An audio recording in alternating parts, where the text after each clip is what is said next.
Well, thanks everyone for making the time to join to talk about impact. I'm going to share my screen. I'm going to walk quite quickly through some slides. There we go. Can everyone see that? Yeah. Okay. So I'm going to talk about some framing to think about social impact.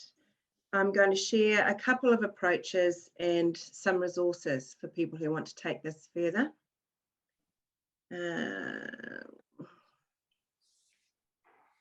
Okay, so you've had a little intro about me, but I'm based in Titirangi, Rainy Night in West Auckland.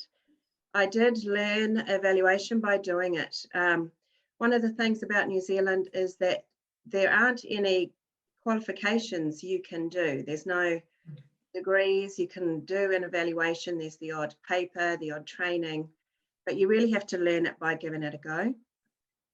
There is the Aotearoa New Zealand Evaluation Association for people who are interested in becoming part of a community around evaluation in this country. There's also Social Value Aotearoa that Joe's part of. And you've heard a bit about the Centre for Social Impact. So I'm going to talk about, well, what do we mean by impact? Some of the issues to think around impact, think about. And then to look at who needs to know what. I'll share a couple of frameworks, talk about communication of impact and some further resources. So that's what I'm going to cover.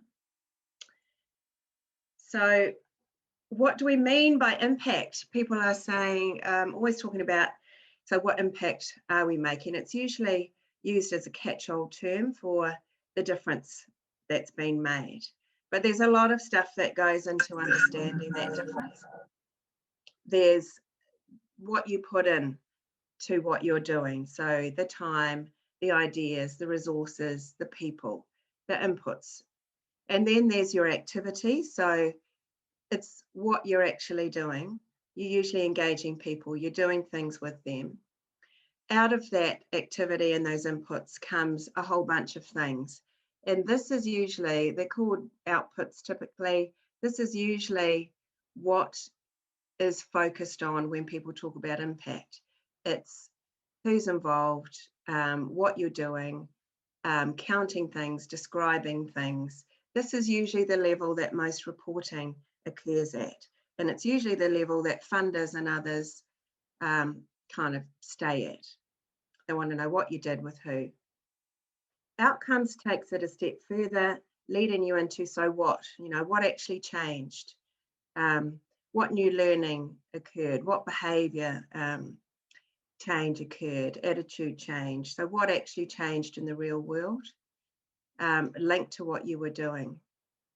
And then impact goes one step further again, and it's looking at deeper level change, bigger change arising from your work and the work of others in the field that you're working in. So it's more in the realms of policy, population level change, system level change, community level change. So these are all part of the spectrum of impact.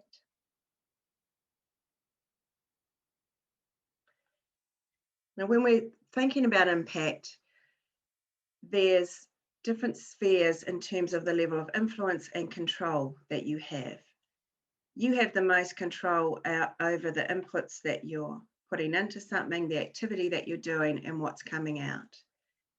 As you go more into outcomes and population level impact, you have less control because there's so much else going on in the space.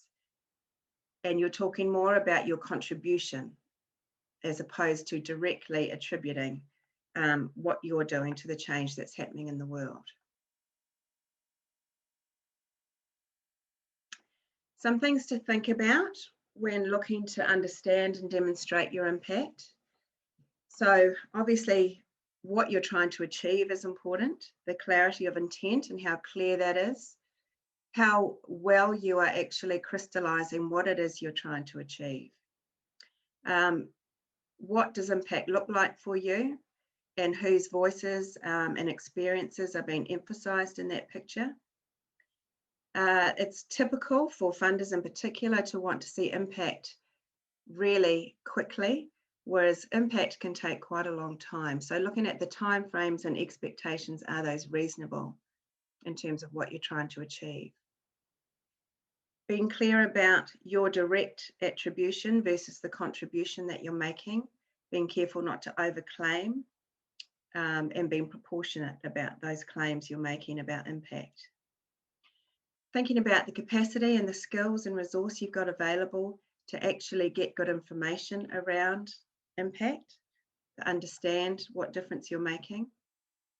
Balancing data and story, quantitative versus qualitative information, what people think and feel is more qualitative.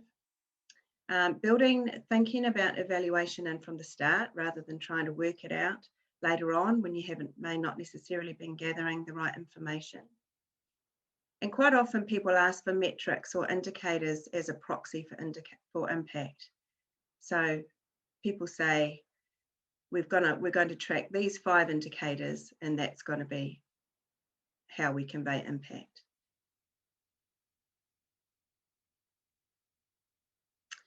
Thinking about impact for who, I've already mentioned that, looking at whose perspectives are being privileged, and what if you spoke or framed impact solely from the perspective of the people involved versus funders or your own perspectives. Just really thinking that through. That relates to this next slide, which is quite a busy one, but it's encouraging you to think about who needs to know what. Yourselves, your funders, your participants, the people that you're trying to support, the sector that you're in. Who's interested in what in that picture? Those bits in yellow there are things that tend to be of interest across the spectrum. So it's clarity of intent. What are you trying to do? With whom? What's coming out of that? And what change is coming out of that? Those are the key things that people tend to want to know across that spectrum.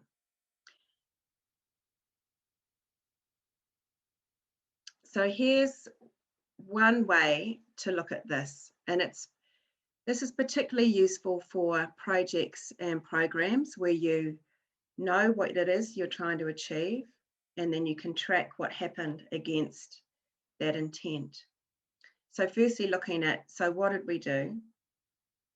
Being specific about who you worked with. Quite often people don't capture that information very well. What changes were we seeking and what success looked like?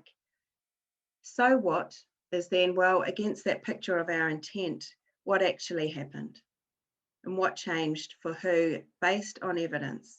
So you need to be able to demonstrate that.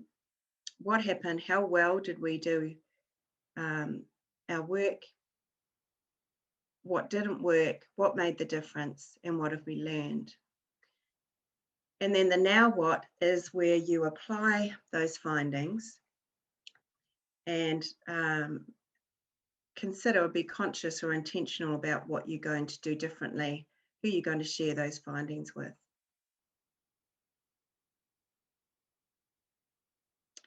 Some tools for using that particular framework. Having a good project plan or a good canvas to lay out your intent, asking people what impact would look like for them, documenting what you're doing, having a theory of change or a logic model. In terms of the so what, here's some ideas around how to collect evidence around what you're doing, feedback from participants, having regular reflections, having some measures, having some processes around learning and capturing findings. And the now what is having some process to present those and reporting. The second framework, this is more useful in more developmental situations where you may not necessarily have clarity around how things are going to go or what it is exactly you're trying to achieve. So you're walking alongside, you're feeling things as you go and adapting as you go. So the focus here is on what's working and what you're doing. You're looking for what was successful, what made a difference and for whom, also what didn't and why. So you're trying to tease out what's going right.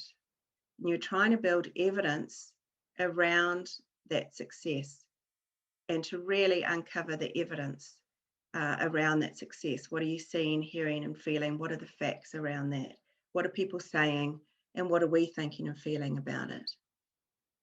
And then you're looking for understanding around what is driving that success. What strategies are at play? What actions are we taking? What values are evident? And what does that mean for us going forward?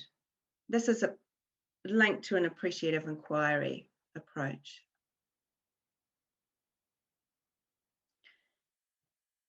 So in terms of communicating impact, obviously covering what you did, so what happened, and what does that mean, and what are you going to do next? Really encourage people to be really visual about that. Keep it lean, focused on things that matter to people, and consider being creative in terms of walkthroughs, taking people on a journey from what you did to the now what. So finally, just some key messages. Be clear on what you mean by impact and impact for whom, whose perspectives are being privileged. Keep it focused on use, who wants and needs to know what, and keep it lean, build it in early, make time for reflection and learning, and use what's coming out, use the findings. Here are some resources for people who want to dive into this more. The What Works is a New Zealand site. There's the UK site, an American site, which is Better Evaluation. Canada has some really good stuff through the Tamarack Institute. And some of you may be familiar with the Water of Systems Change article, which is looking at how to understand systems change level impacts.